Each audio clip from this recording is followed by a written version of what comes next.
Jason Miller was a respected high school counselor. Polite, quiet, always smiling. No one ever questioned why he never took vacations, or why the basement windows in his house were always covered with thick black plastic.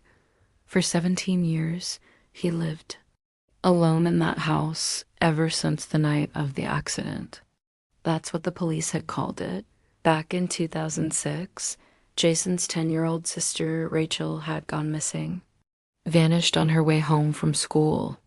Jason, then only 16, was blamed by some, but no charges were ever filed. There wasn't enough evidence. Rachel's body was never found. Her case, cold. Her memory, buried. But Jason hadn't forgotten, not even for a second, because he knew exactly who took her. And tonight, after 17 years of waiting, he was ready. 9:41 p.m. Jason walked down into his basement, flicking on a single yellow light bulb. In the center of the room was a metal chair. Bolted to the floor. And tied to it was a man, gagged, bleeding, terrified. Mr. Grant, Jason's old gym teacher, the man who, years ago, had smiled in court and walked free. Jason pulled up a chair and sat across from him. You remember Rachel, don't you? He asked calmly. Mr. Grant shook his head violently. Jason chuckled. She was 10. You said she was lying. You called her confused. You convinced everyone, even my parents. He leaned in, his voice turning cold. But I found the tapes. Grant's eyes went wide. Jason continued. Tucked behind the wall in your old shed. I bought your house last year, renovated it. You'd be amazed what's still buried in that place. He stood up, walked to a small box, and pulled out a tape recorder. Click. Rachel's voice played softly.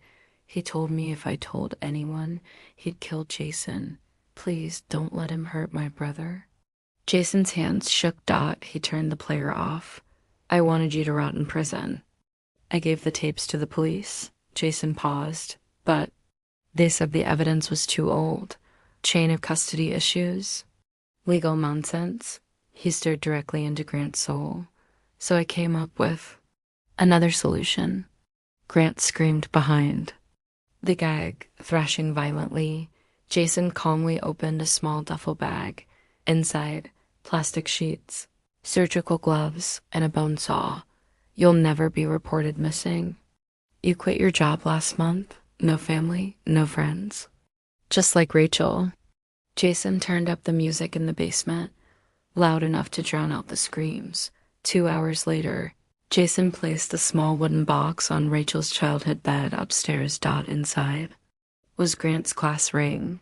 He lit a candle, sat beside the bed, and whispered, You're safe now. Rach, he can't hurt anyone else. As Jason turned off the light, he walked past a dusty bookshelf. A drawing, taped to the back of a shelf, fluttered in the breeze. Rachel's handwriting. If Jason ever finds out what really happened, he'll kill him.